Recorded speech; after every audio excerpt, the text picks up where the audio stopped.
This video is brought to you by John Robson Guitar Tuition. If you enjoy the content, please consider supporting the channel by enrolling on a course, purchasing some guitar lessons or a t-shirt, or you can join my Patreon. Now, on with the show.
Hello chaps, welcome once again to John Robson Guitar Tuition. As always, I do hope you're well.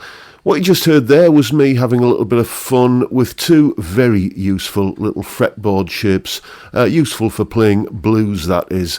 And this being Wednesday, we're dealing with viewers' questions, or more specifically today, I thought I'd share with you a question that came from one of my students, a chap called Lee, who sent me this email. Hi John, hope all is well.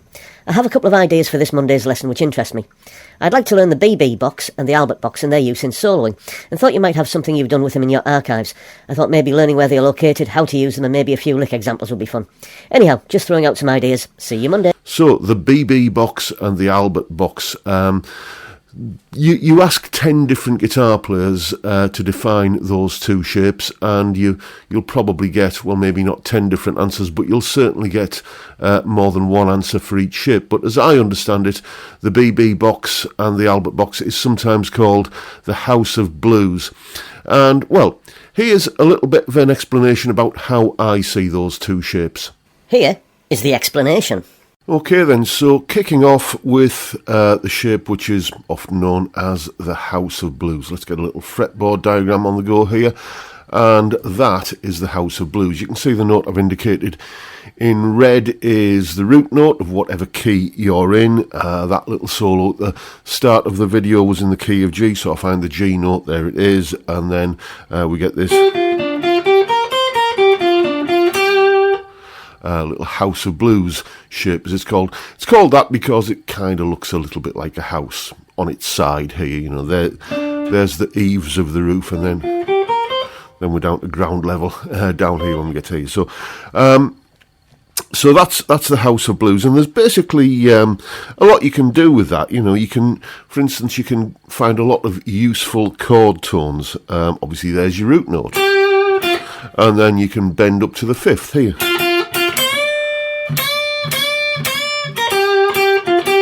This note here, this is your flat third, which you can do that old blues trope of bending it up towards, or kind of actually reaching the major third, and you can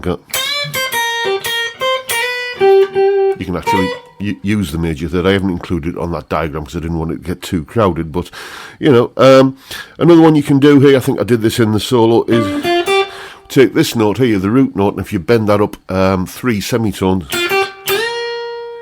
you're reaching this note here, which is the B flat note that's in this case the 4 chord, the C chord, or the C7 chord.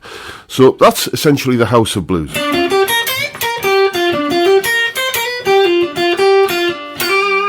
Like that. Then, if we basically move up to this shape here, this is what's often known as the BB box. So you can see it's basically the same shape. moved up 2 frets. There's the root note there. It's kind of there. It was in the old shape.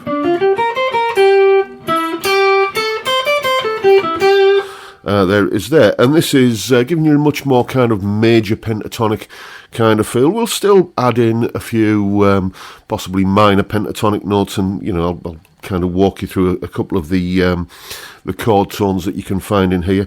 But this is much more kind of a B.B. King major pentatonic sort of feel.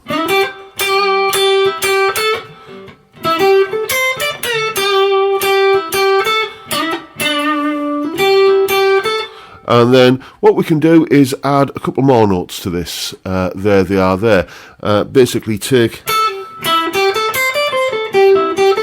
There's the shape there, and then kind of either bend up to that B flat again, or just go to it.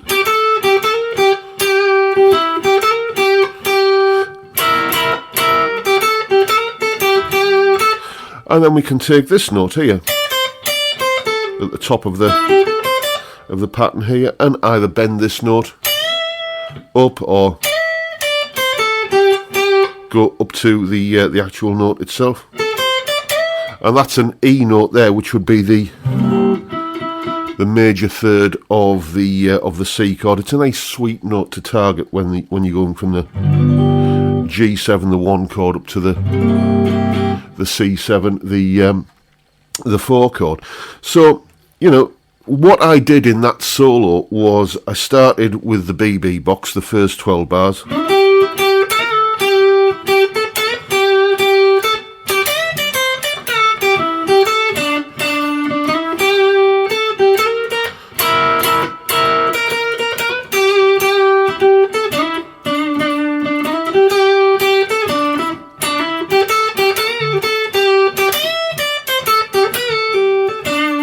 Then the next 12 bars I did entirely in the House of Blues.